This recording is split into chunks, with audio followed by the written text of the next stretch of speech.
fue entonces que decidí que yo no quiero trabajar de artista, yo no quiero que el arte sea un trabajo, porque el arte para mí en estas alturas de mi vida es algo con lo que yo sobrevivo. Hola, ¿qué tal? ¿Cómo están todos? Bienvenidos a otro blog. Creo que le voy a poner el 2 o el 3, no me acuerdo en qué número vamos, pero creo que sí va a ser respecto a, o sea, sí va a ser blog de arte. Ya ven que todavía estoy como medio organizando, medio construyendo cómo va a estar el rollo del canal. Pero pues ya van viendo que va a tratarse acerca de mis procesos. También quiero subir timelapses, quiero subir algunos timelapses que ya subí en otro canal que realmente es, bueno, pues no tiene mucho que ver porque pues es el de literatura, entonces siento que no cuadra. Estoy aplicando la de mi canal y subo lo que quiero, pero pues creo que en cuestiones de estrategia pues no está jalando, ¿verdad? Pero bueno, vamos a comenzar, vamos al grano. Son las 8:34 de la mañana. Antes de que se haga más tarde, se me quiten las ganas o se me olvide lo que voy a decir o empiece a grabar otra cosa o empiece a tener una disputa en mi mente acerca de qué hacer y al final no hacer nada, pues decidí grabarles este video en el que les voy a contar cómo es que decidí abandonar mi sueño de vivir del arte, de ser un artista y terminar trabajando en un Cinépolis. Pero bueno, este es un story time, va a estar largo. Espero que les sirva para que lo pongan de fondo. No sé realmente cuánto va a durar porque según yo están bien largos los videos y terminan durando 10, 15 minutos, ¿no? 10, 15 minutos. Pero bueno, vamos a empezar con un poquito de contexto.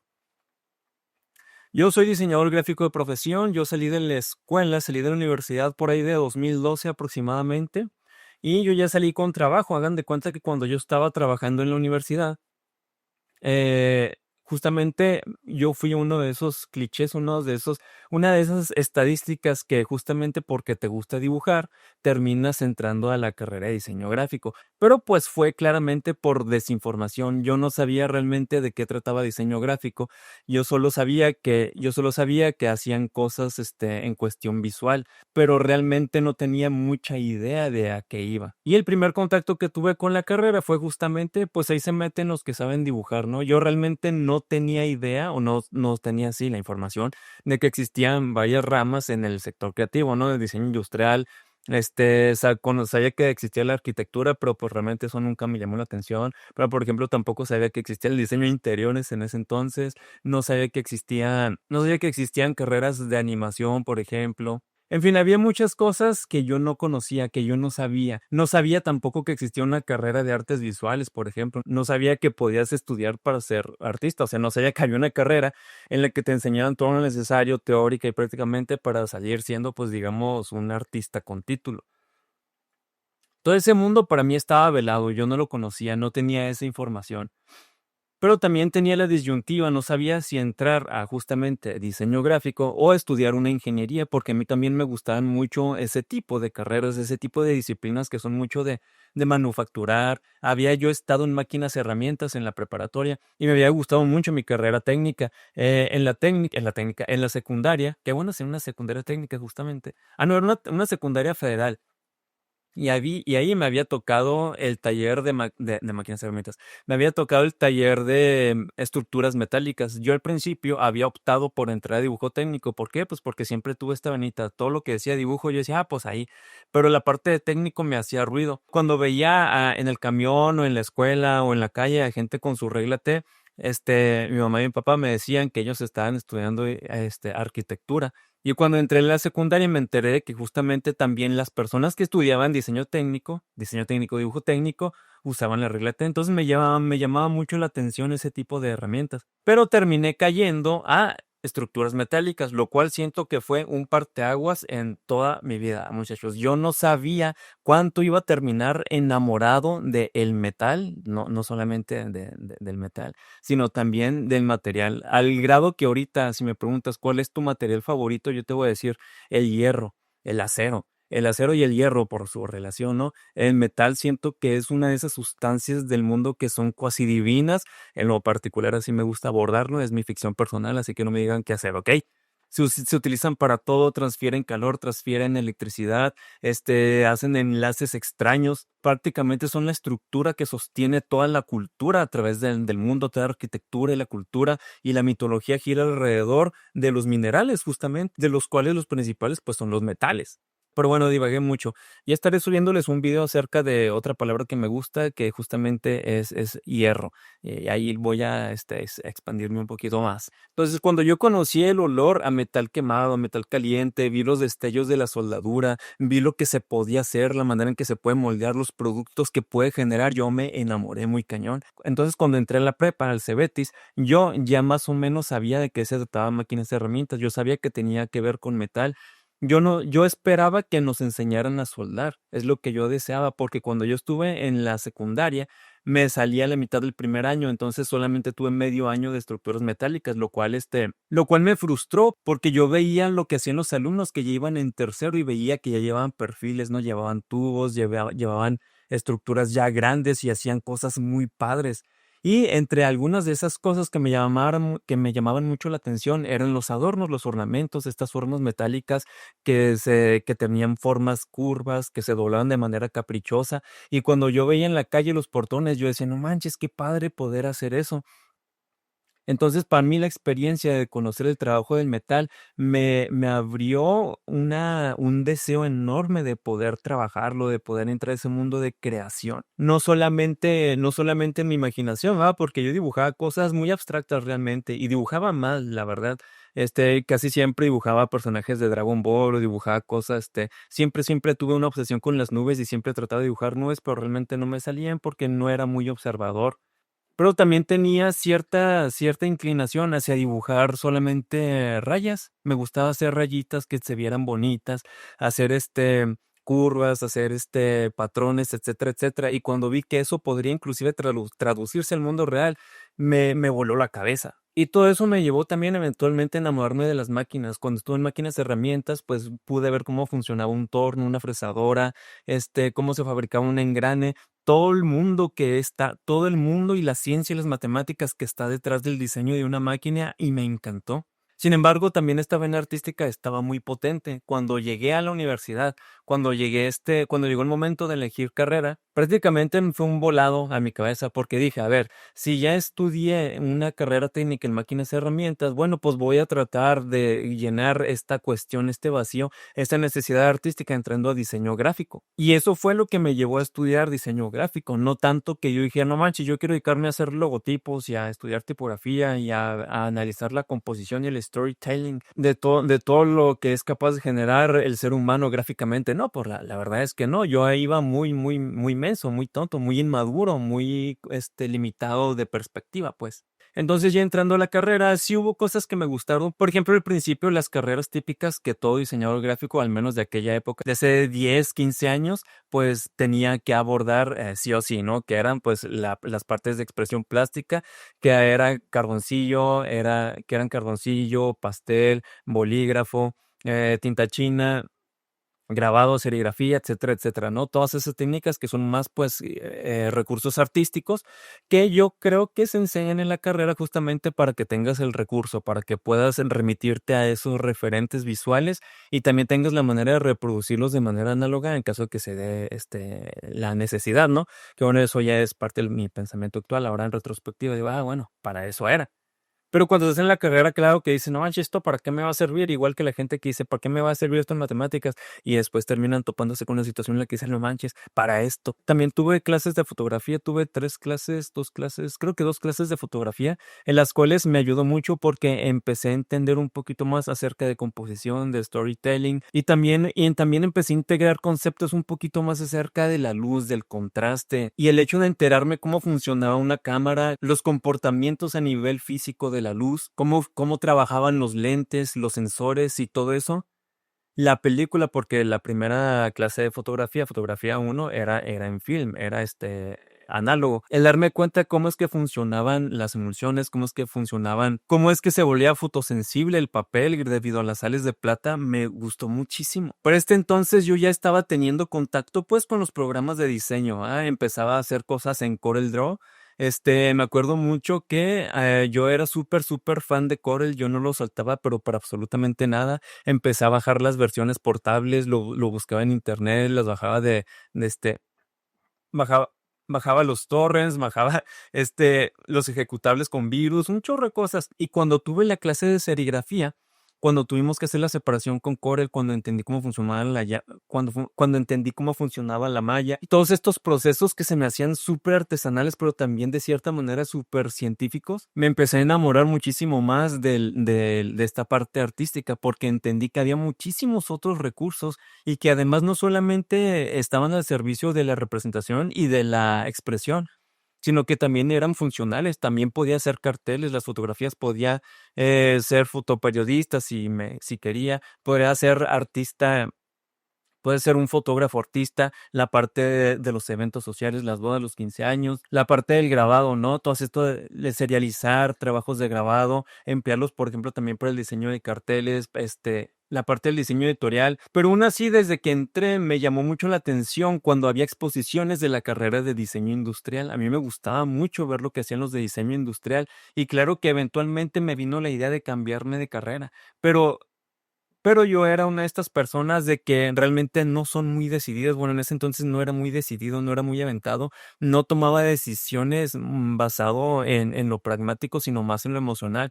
Por lo tanto, cuando empecé a hacer amigos en la carrera, pues empecé a arraigarme no solamente a la carrera, sino a convivir con estas personas y eventualmente abandoné la idea de cambiarme bajo la premisa de que, ay, pues es que ya voy en sexto semestre, séptimo semestre, ya mejor acabo y luego la estudio, ¿no? Cosa que claramente el Silverio de ahora diría, no manches, Silverio, si esto te gusta, mejor cámbiate y hazlo, tus amigos van a seguir siendo tus amigos, si dejas de verlos, pues ya los dejaste de ver y punto, ¿no? Pero bueno, esa no era mi mentalidad en ese entonces. Y fue justamente por ahí de cuarto, quinto, entre tercero y quinto semestre que encontré dos de las cosas que más me gustaron, no de la carrera, sino de ese ámbito de lo visual, podríamos decir inclusive del arte, que ya raya hasta en lo metafísico, ¿no? Que fue, por una parte, la tipografía.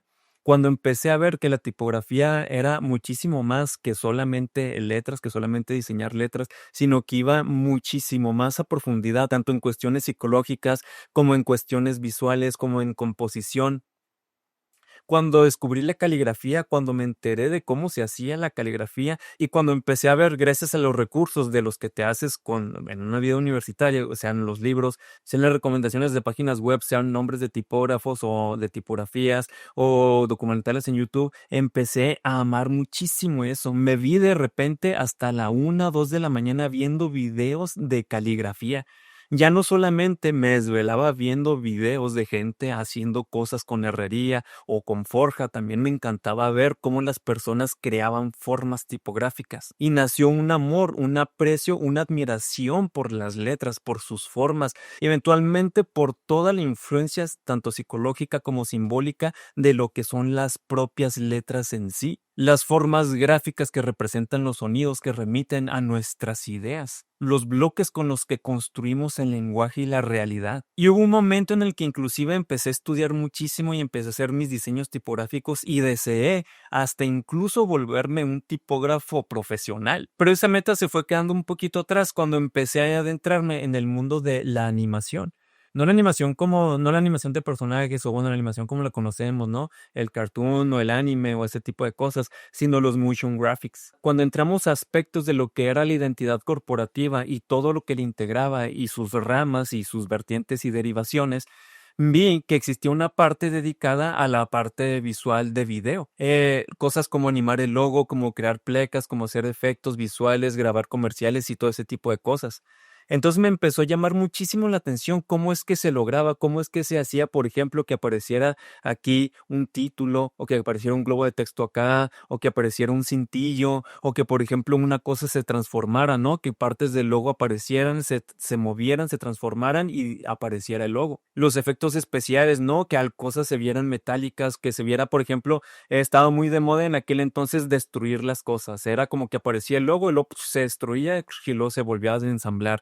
O por ejemplo, también los efectos de que eran como de atractor, ¿no? Que era un objeto, por lo general una esfera, y atraía muchas cositas alrededor y ahí las tenía paseando en la superficie. O también la parte de animar la tipografía, animar las letras. Entonces empecé a ver que estaba En ese entonces también estaba muy de moda lo que era el Kinect Typography, que eran justamente destinado hacia casi siempre los lyrics de videos, o para dar dinamismo en algún tipo de mensaje, ¿no? Propaganda o publicidad, ¿no? Qué bueno que si no saben, pues son este tipo de videos. Aquí voy a dejar un ejemplo. Esperemos que Silver Editor no se le vaya a olvidar. Entonces empecé a ver cómo es que se hacía eso, porque en ese entonces la carrera no tenía una materia, o más bien los profesores no enseñaban el software con que se hacía eso.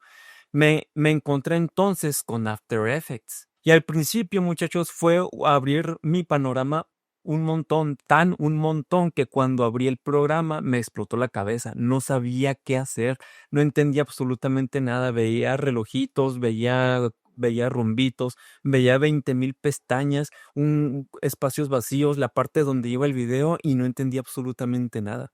Y me abrumé, y por un tiempo sentí que no iba a lograr aprender. Lo que veía tutoriales y reproducía lo que hacían los tutoriales, pero yo no entendía cómo se hacía, no entendía cómo trabajaba. Y yo siempre he sido una de esas personas, como muchos de ustedes probablemente, que solamente repetir los pasos para que el resultado me quede igual no me dice nada, no me ayuda. Necesito saber el por qué para yo poder extraer esa información y poder traspolarla a otras situaciones o a otros motivos, con otros, teniendo otros objetivos, porque si no, simplemente voy a saber hacer lo que dice esta receta y no voy a saber cómo es que trabajan los ingredientes para poder yo extraer las propiedades de esos ingredientes y hacer mi propia receta. Pero hubo un momento, no me acuerdo si fue en una clase de animación, si fue un tutorial o fue una práctica con un compa o con un gato, la verdad es que no me acuerdo, pero cuando entendí el concepto de keyframe, fue como si se me desbloqueara el cerebro. Dije, claro, porque esta cosa, este rombito, este cuadrito, está diciendo que el objeto está en este momento, en este estado, y cuando llegue acá, va a estar en otro estado. Entonces, todo lo que está en medio es lo que eventualmente conocí como el concepto de interpolación. Y ahí, de ahí en adelante, muchachos, ya nadie me paró. Empecé a hacer un chorro de cosas en After Effects, las subí a Facebook, las subí a YouTube. Cuando algún compa o amigo cuando un compañero o amigo tenía como que algún proyecto o algo así por el estilo, yo le decía, no manches, vato, yo puedo animártelo, su logo, no, yo te puedo animar el logo. Las personas empezaban a ver lo que yo podía hacer y empezaron como a interesarse, o empezaron a ver que en mí tenían a alguien que tenía ese talento, porque en la escuela no era muy común debido a que en las materias no se enseñaba ese programa. Fue más o menos por esa época cuando yo abrí mi primer canal en YouTube, pero bueno, ese es otro tema. Les voy a ir si quieren un día les cuento toda mi carrera a través de YouTube. Sin problemas. Puedo aventarme aquí una media hora, una hora para que lo pongan de fondo. Eventualmente también en una clase, gracias a un profesor, empecé a aprender Cinema 4D y me pasó exactamente lo mismo. Yo abrí el programa y dije, qué freos es esto, no entiendo absolutamente nada.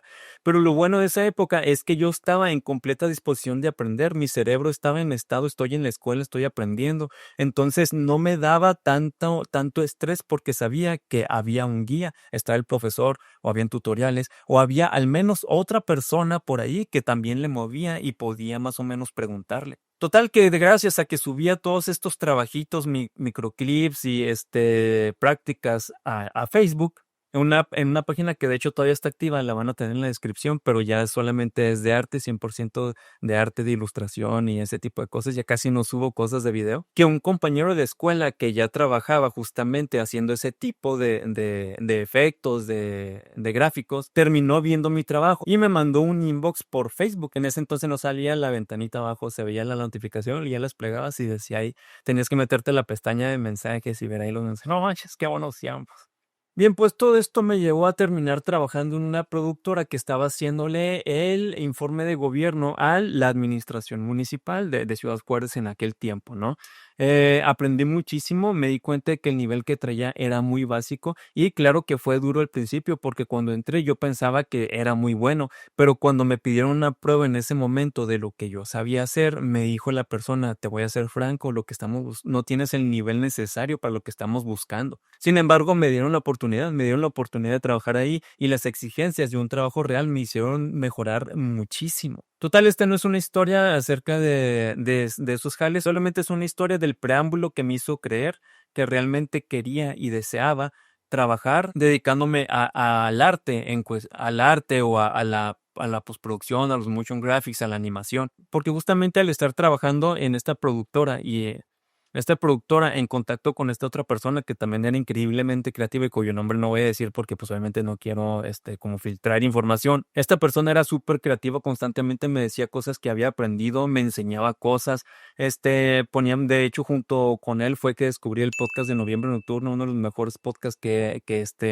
he escuchado en la vida y concepto del cual utilicé casi casi como esqueleto para mi proyecto de Fantasmas de Acero, que también les estaré dejando en la descripción si les interesa. Es un podcast un poquito más introspectivo, pero bueno, ese es otro tema. Entonces empecé a ver todo lo que se hacía en cuestión de 3D y 2D, en cuestión no solamente de motion graphics y de cosas prácticas, ¿verdad? Porque en ese entonces nada más nos dedicamos como a hacer campañas políticas y a mí la verdad trabajar para la política aquí en México me asquea mucho, sinceramente. Sin embargo, pues como dicen, jale es jale, pero siempre tenía esta espinita, esta incomodidad de que mi trabajo, lo mejor que yo podía entregar, estaba siendo utilizado pues para política, para enaltecer o para difundir mentiras o limpiar la imagen de personas que estaban como candidatas a gobernadores o a presidentes municipales, me explico. Pero en fin, les puedo contar un poquito más de esa etapa en otro video si gustan, déjenme en los comentarios si lo desean, si no, pues no va.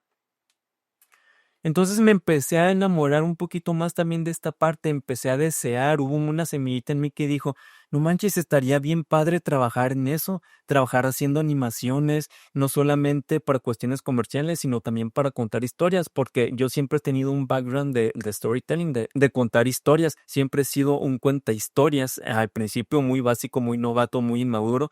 Ahorita ya un poquito más profesional, con más recursos, más en serio. Pero yo empecé a escribir prácticamente desde los 7, 8 años. La primera vez que escribí fue gracias a un ejercicio que nos pidió una maestra, que era escribir un cuento.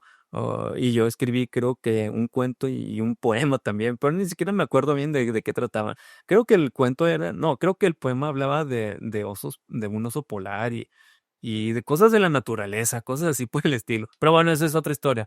Entonces también, ahora desde la secundaria yo también empecé a escribir una historia de fantasía muy influenciado por El Señor de los Anillos, puesto que salió en esa época.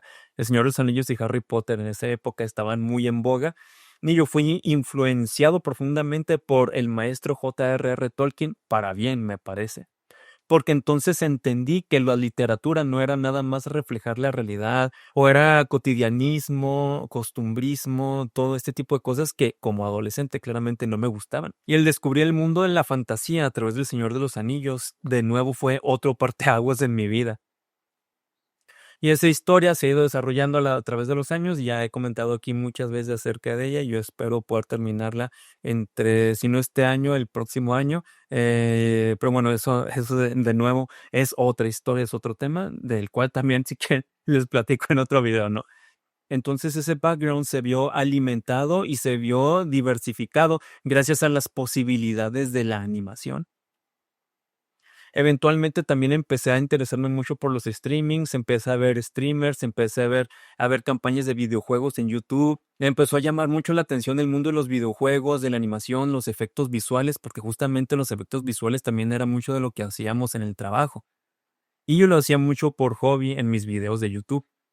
De hecho, aquí les voy a dejar uno que muy probablemente ya han visto. Este fue de las primeras cositas que aprendí a hacer, usando las máscaras y algunos truquillos por ahí, ¿no? Total, pasaron años, 1 año, 2 años, 3 años. Trabajé en como otros 4 o 5 lugares y todos siempre haciendo las cosas que me pedían, siempre yo tratando de proponer un poquito y en todos aprendiendo también y en todos aprendiendo cada vez más y más, ¿no? Me di cuenta de que las cosas que yo dibujaba, que yo escribía, los bocetos, los esbozos, las rayas, los objetos, eran claramente indicios de lo que se conoce como concept art. Y entonces empecé a desear trabajar en esa área. Entonces empecé a hacer más y más dibujos, más y más animaciones, ilustraciones, conceptos que se enfocaran en mostrar o en explorar esa área. Y eventualmente me nació la necesidad, el deseo, el añoro por poder trabajar en la industria de la animación, haciendo ya sea fondos animados o concept art, que es el diseño de los personajes,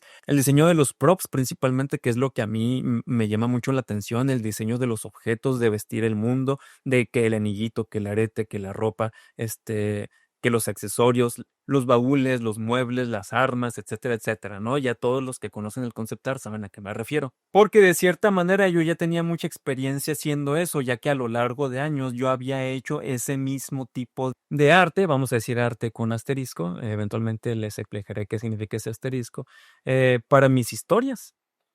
Había creado mundos, había creado paisajes, había creado, este, indumentaria, armas, joyas, etcétera, etcétera, ¿no? Mapas. Y avanzamos un poquito más en el tiempo y me doy cuenta de que en Ciudad Juárez no existe realmente esa industria porque no es un lugar dedicado a la industria creativa. Es un lugar más que nada, pues, industrial, hablando de cuestiones como la industria maquiladora, ¿no? Ahí realmente hay mucho trabajo, pero pues para ingenieros. Y obviamente para productoras, pero más decantadas hacia los comerciales, hacia la política, propaganda, etcétera, etcétera. A mí lo que me interesaba era entrar pues al mundo del entretenimiento. Por entonces yo ya había escuchado de festivales como el Pixelatl, que era uno de los que yo tenía más presente en ese entonces. Y todo este hype que se generaba por el asunto de que había personas que se dedicaban a reclutar, que venían de Netflix, de Cartoon Network, de Nickelodeon, de Disney, de Marvel, bla, bla, bla, bla, bla, bla, bla, bla, ¿no? Para todo esto me había estado alimentando de todo ese mundillo, ¿no? Consumía podcast, por ejemplo, consumía un podcast muy, no era famoso, era muy de nicho, que se llamaba Los Forasteros, y me gustaba mucho escucharlos porque eran personas que se dedicaban a ámbitos muy pros del mundo del entretenimiento en cuestión de cómics, cultura visual, cosas como colorimetría, y tenían invitados bien pesados porque algunos de ellos trabajaban en Marvel o tenían vara alta en ese mundo del entretenimiento, ¿no? Del cómic y todo eso. Y me llamaba mucho la atención cómo platicaban ellos de las convenciones, de cómo veían desde el otro lado, no solamente de visitantes, sino de creadores, el mundo del entretenimiento, y me empezó a gustar mucho. Quise formar parte de eso. Entonces todo eso se fue juntando, fue un caldo de cultivo para que yo deseara auténticamente dedicarme a esta parte. Quería trabajar, les digo, en videojuegos o en animación, pero haciendo los props, haciendo los backgrounds, no tanto animando. Y como en Ciudad Juárez, repito, pues no existían estudios que se dedicaran a eso, o al menos yo no tenía conocimiento, hace 10 años más o menos de eso. Pues lo dejé pasar y seguía haciendo mis cositas, seguía subiendo cosas a YouTube, a grupos de Facebook, en mi página de Facebook, que de nuevo está acá abajo, escribiendo, dibujando, practicando, hasta que de repente un día me dieron muchas ganas. Realmente fue un deseo que dije, tengo que hacer algo ahora, porque si no ya va a ser demasiado tarde. Y de hecho, spoiler, pues no fue, ¿no? Así que decidí mudarme a Guadalajara. Decidí mudarme a Guadalajara porque en ese entonces, hace 4, 5 años, entre 4 y 6 años aproximadamente, bueno, 5, sí, entre 4 y 6 son 5. Bueno, en ese rango de tiempo se estaba promocionando a Guadalajara como la Silicon Valley de México, que era el reducto, el núcleo, la meca de las industrias creativas en México. Y dije, pues si en algún lugar yo podré entrar, pues si en algún lugar hay un estudio en el que yo pueda ir a trabajar de lo que estoy pretendiendo trabajar, pues es allá. Y pues me puse a ahorrar como por durante 1 o 2 años hasta que junté cerca de 50,000 varos. No manches, me había comprado un carro muy chafa, pero un carro. Y eventualmente, pues agarré mis chunches, agarré mis chivas, mis cosas y me vine a Guadalajara buscando ese sueño de trabajar en el arte, la industria creativa, en animación, en videojuegos, en películas, en la parte del concept art. Yo quería ser el vato que hizo ese anillo, yo quería ser el vato que hizo ese jarrón, yo quería ser el vato que hizo ese fondo, quería ser el vato que dibujó ese árbol, que creó esa armadura, que diseñó esa espada. Y llegué con muchas ganas. De hecho, el primer año fue nada más estar buscando y buscando y buscando y mandando portafolios, solamente enfocado en el aspecto que yo quería, que era el concept art. Al principio llegué aquí a Guadalajara, les digo, prácticamente no tenía nada, dormía sobre un colchón inflable que al poco tiempo pues se ponchó y ahora pues dormía sobre un pedazo de plástico en el piso.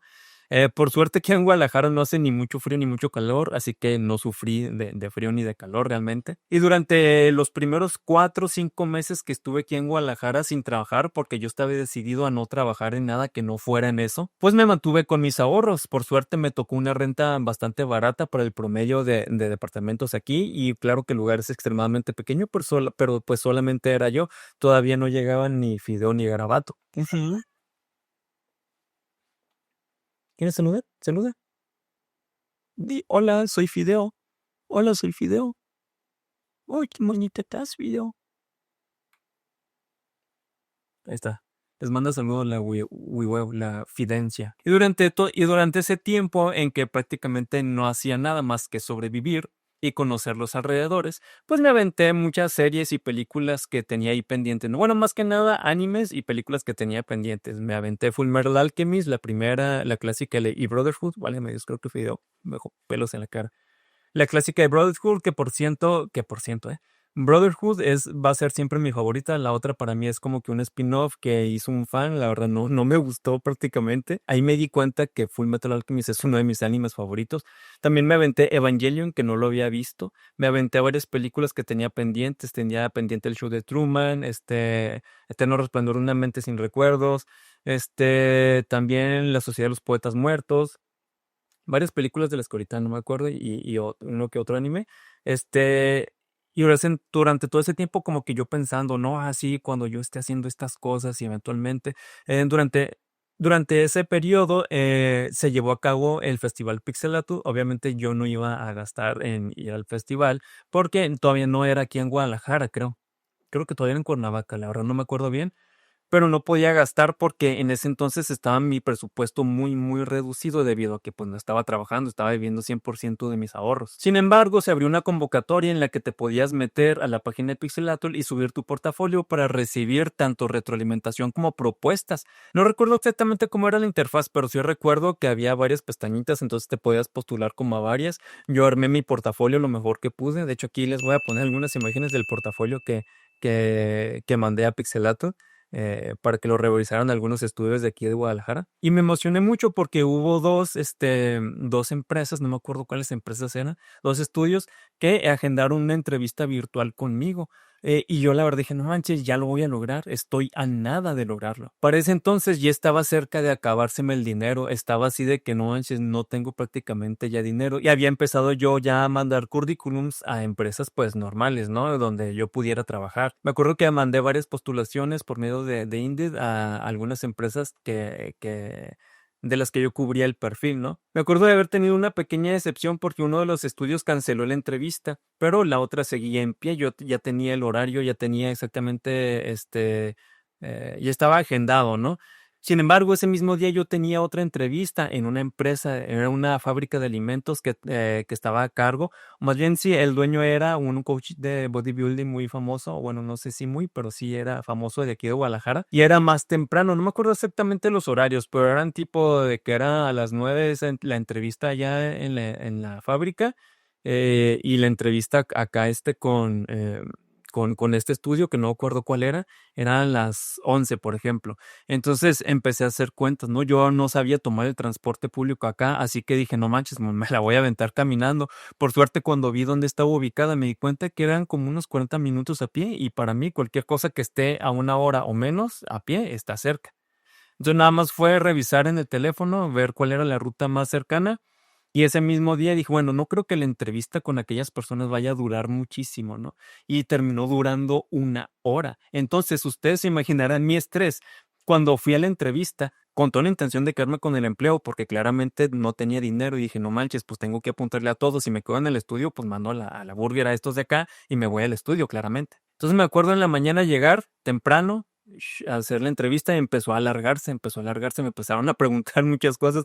Yo nunca había estado en una entrevista donde me hicieran tantas preguntas y que se alargara. Ya me empezaron a hacer propuesta de sueldo, me dijeron de los horarios, me dijeron que cuándo podía empezar y yo les fui muy sincero, les dije, miren, pues yo tengo una entrevista un poquito más tarde. Déjenme ver, qué me proponen allá, cómo está el asunto y yo pues les mando una respuesta tal vez hoy o mañana, porque pues tengo que tener las opciones. Y fueron muy amables al darme la chance, porque muchos otros hubieran dicho, no, pues vete para allá, no te estoy dando ahorita el trabajo. Entonces, cuando salí de la entrevista, eran por ahí de las 10. Entonces, la otra entrevista era a las 11. Entonces, tenía que llegar aquí a la casa a las 11 o antes, tenía que estar aquí como 5 o 10 minutos antes para entrar a internet, porque aparte, me acuerdo que usaba la laptop, esta laptop que está acá, que ustedes no pueden ver, y esa laptop no podía apagarla para nada porque el monitor batallaba para encender. Entonces, la había dejado encendida y venía rogando que no se fuera a ir la luz, llegar a tiempo y que no fuera a haber algún otro contratiempo que me retrasara. Entonces me despedí de la empresa y le dije, sí, sí, ok, muchas gracias, va. En cuanto cerraron la puerta, yo salí corriendo, bueno, no corriendo, pero sí caminando lo más rápido que pude. De hecho, creo que sí llegué a correr la última cuadra. Entonces llegué, abrí la puerta, me senté, entré, la sesión, empezaron a hacerme preguntas, yo sentí que había contestado bien, yo sentí que habían sentido interés, creo que inclusive que conecté con las personas que me estaban haciendo la entrevista, pero pues, lamentablemente, como yo tengo que aceptar, pues no tenía el nivel para poder entrar a prácticamente pues ningún estudio de los que estaban ahí.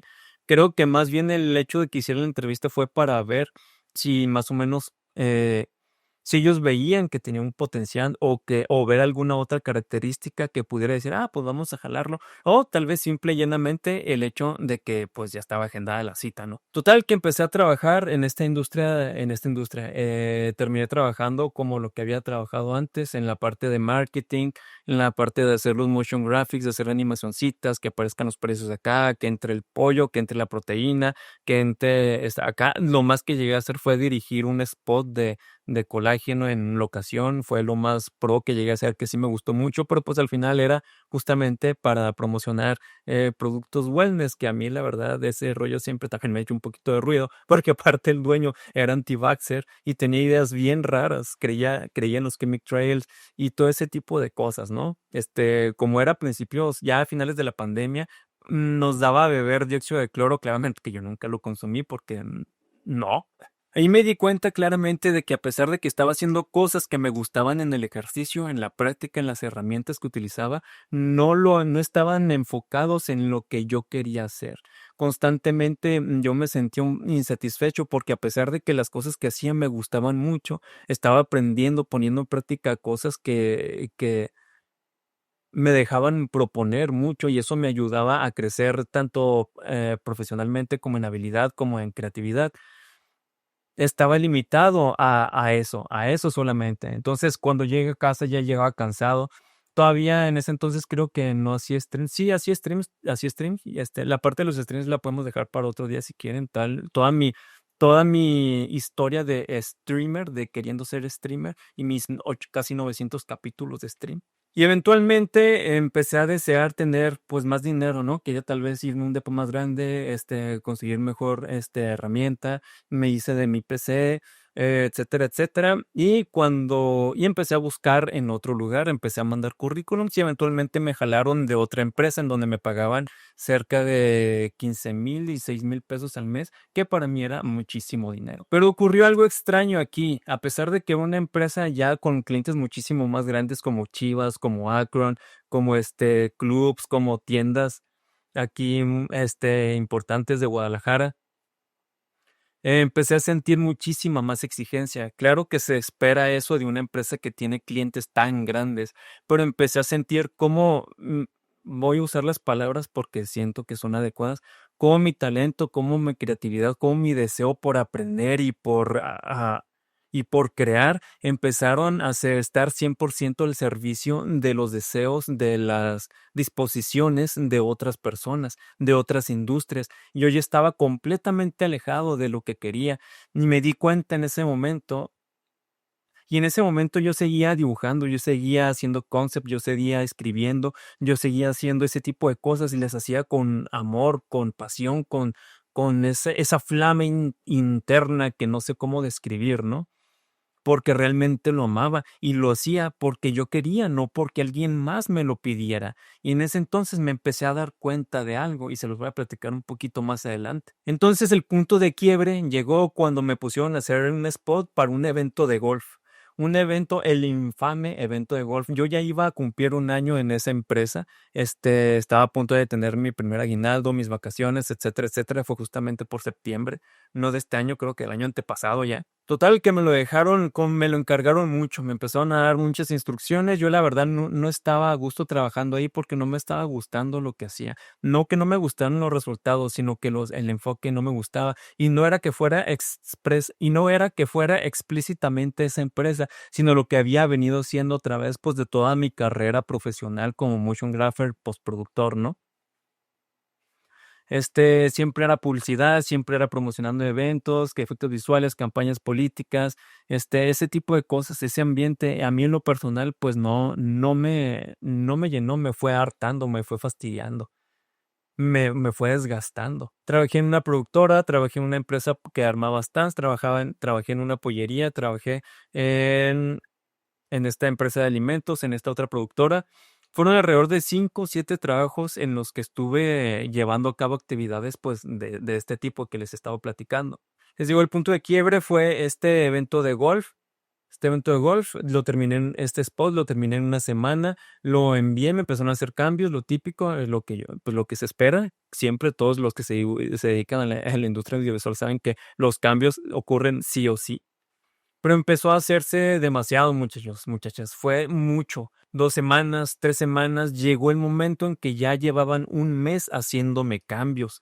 Cambios como pon esta bandera, quita esta bandera, pon este nombre, quita este nombre, alárgalo, cambia la música, pon la música, cambia el ritmo.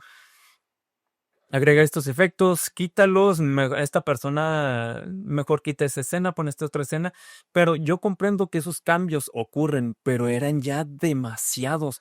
Llegó el momento en que había una parte al final donde tenía que poner los logos, los ponía ordenados y llegaron a decirme que no les gustaban cómo estaban ordenados.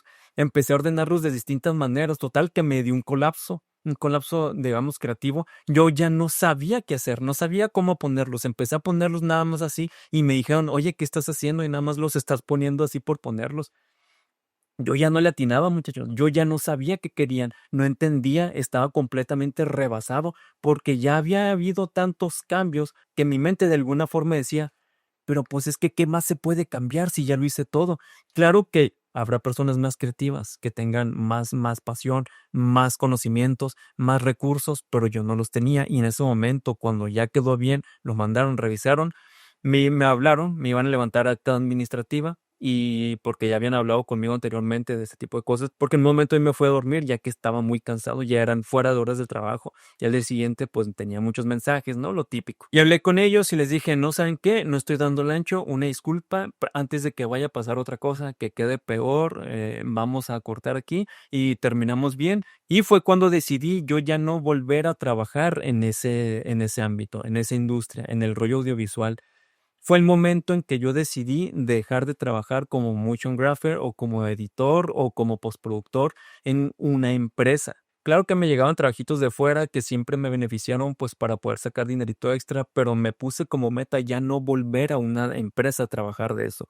Me di cuenta de que no me gustaba que me estuvieran condicionando y que me estuvieran diciendo casi pixel por pixel lo que querían que yo hiciera dejando trabajo, dejando experiencia, dejando energías, dejando creatividad, dejando habilidades y conocimientos al servicio de otros, al servicio de empresas multimillonarias, pues la típica, ¿no?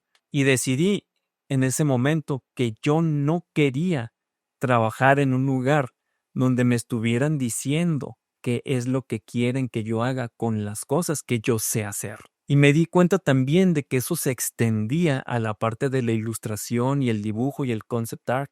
Y me di cuenta de que todo eso que tiene que ver con la creatividad, el diseño, la tipografía, la ilustración, el trabajo manual, la edición, los motion graphics, la animación, solo quiero que esté al servicio de lo que yo quiero hacer. Fue entonces que decidí que yo no quiero trabajar de artista, yo no quiero que el arte sea un trabajo porque el arte para mí en estas alturas de mi vida es algo con lo que yo sobrevivo, algo con lo que yo sobrellevo la experiencia de estar vivo, lo que me alivia, lo que me libera, lo que me da ese respiro, lo que me calma, lo que hace que me sienta de nuevo con un propósito y hacer que eso sea mi trabajo, hacer que esté al servicio de lo que otros quieren, es algo que no estoy dispuesto a conceder.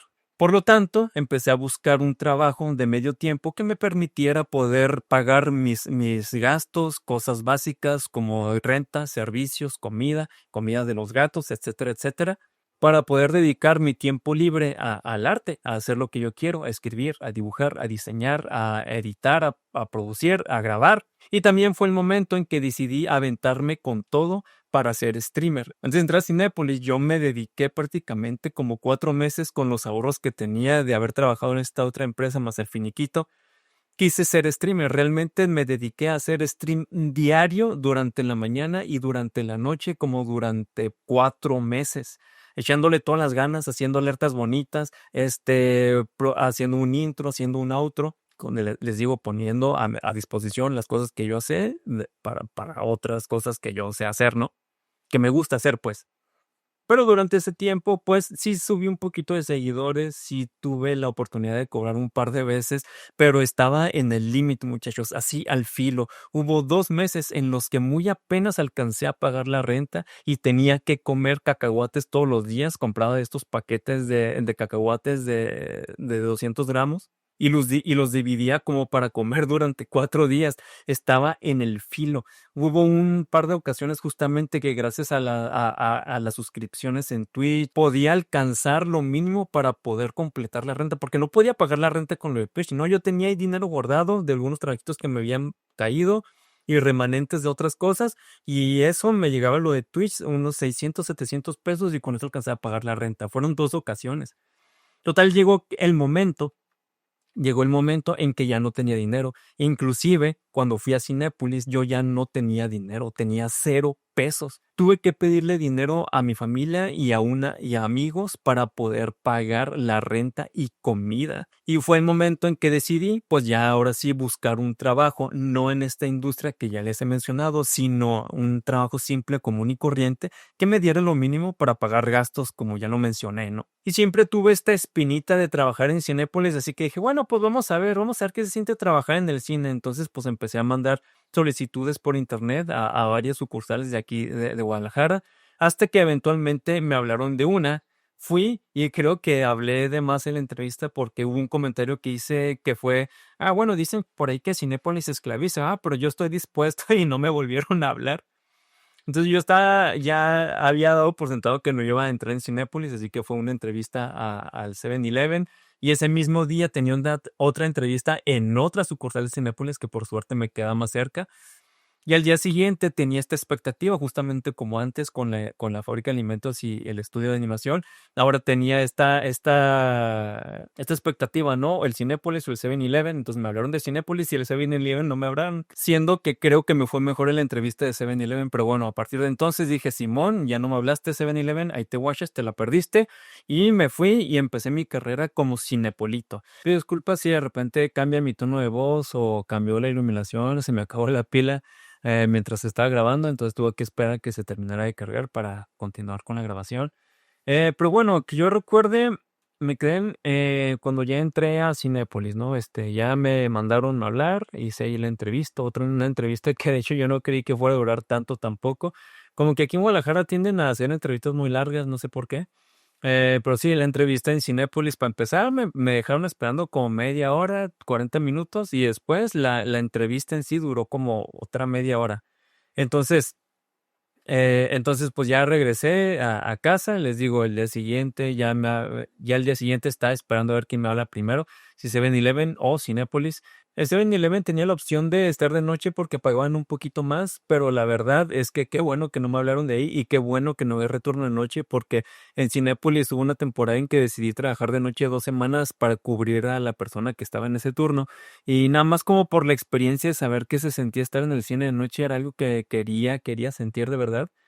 Y la verdad es que me destruyó absolutamente el horario del sueño, y hasta ahora, ya después de como 2 meses, sigo teniendo secuelas perjudiciales respecto a eso. Mi sueño no se recupera, tengo que dormir muchísimo más. Eso, pues, no está padre porque, pues, llego, me siento cansado de repente, me duermo y termino despertándome en la noche y, pues, ya no hice nada de todo el día, ¿no? Llegué y me adapté rápido, mi trabajo es en limpieza profunda, o sea, en las mañanas limpiando. Lo malo de Cinépolis es que, pues, nada más dan cierta cantidad de horas al complejo donde te toca y tienen que repartirlas, lo que lleva a que en ocasiones te toquen menos horas y como me ha estado pasando a mí últimamente, este último mes y medio, te dan hasta 2 descansos por semana, lo que lleva a que llegue muchísimo menos dinero. Así que en este mes y medio, me ha perjudicado de cierta manera porque tengo muy poquito dinero. Digamos que ya no puedo ahorrar, había como que estado guardando 100, 200 pesitos cada vez que me llegaba la quincena, y en esta ocasión no he podido ahorrar, ha sido así como que en el límite, y justamente gracias a trabajitos externos es que he ido más o menos completando cada mes. Sin embargo, tengo que decirlo, mentalmente he estado muy bien. No he tenido estrés, se ha ido por completo el burnout, no tengo pendientes fuera de mi hora de trabajo. En los trabajos en donde he estado, el asunto es que cuando algo se tiene que cambiar, cuando tienes que entregar algo al día siguiente, literalmente es quedarte horas extras para empezar. Nunca me las pagaban en este último trabajo que tuve, que bueno, no voy a decir la empresa, ¿ah? Me la vivía estresado porque tenía que estar, porque casi siempre me tocaba hacer horas extra. Cuando había eventos o algo por el estilo, no había pagos, por ese evento. Llegaron a retrasarme la quincena inclusive hasta un mes, y de no ser porque yo tenía ahorros que no eran tampoco muchos, hubieran pasado meses en que no hubiera podido pagar renta.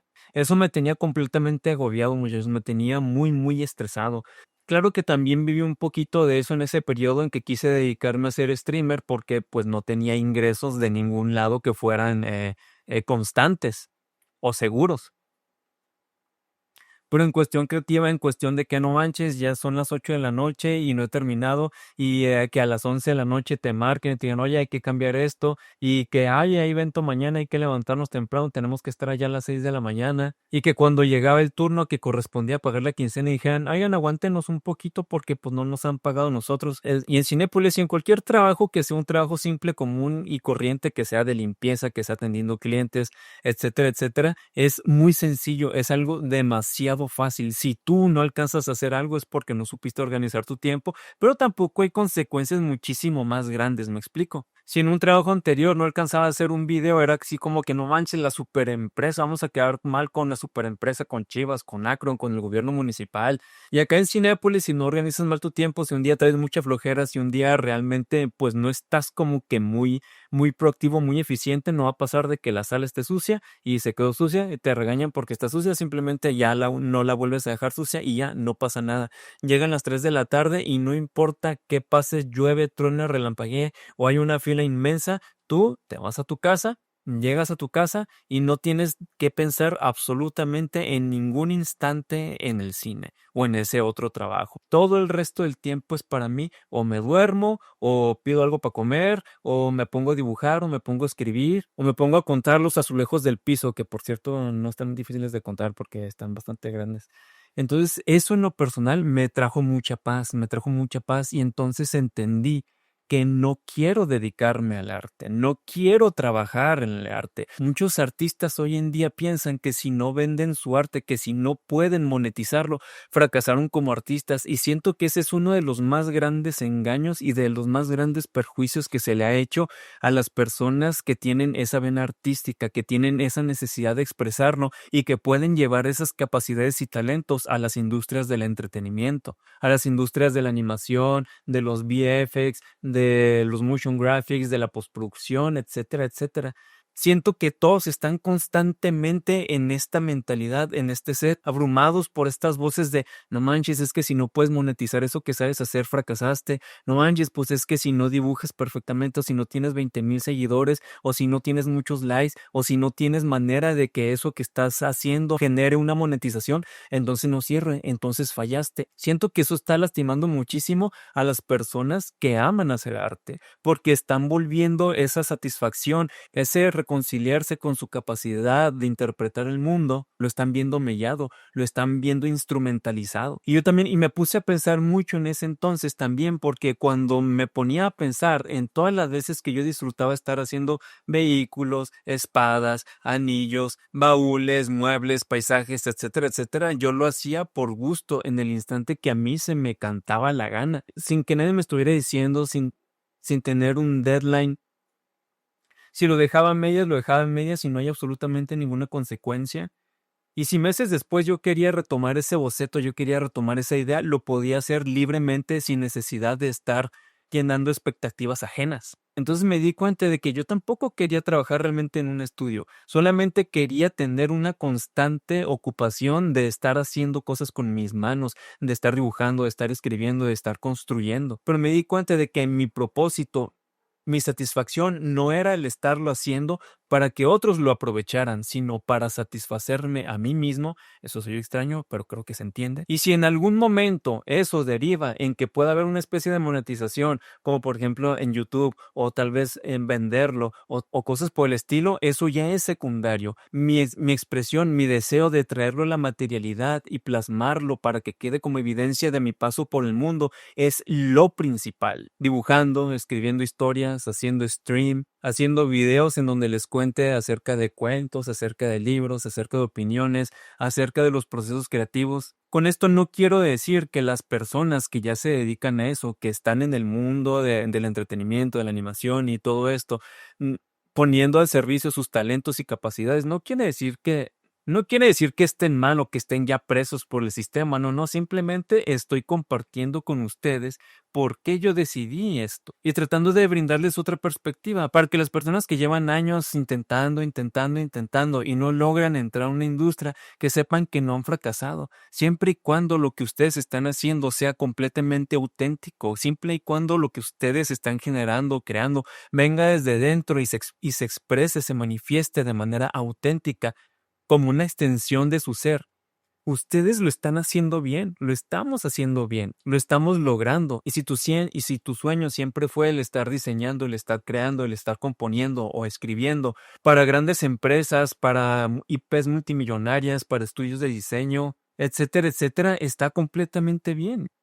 Y no es que te resignes, sino que lo aceptas, resignificas y dices, creo que mi vida puede tomar otro rumbo. Ahora, también eso me abre la puerta a seguir estudiando, seguir aprendiendo y seguir dedicándome a otras cosas. Por ejemplo, yo nunca quería tener un canal de YouTube que se enfocara en la literatura.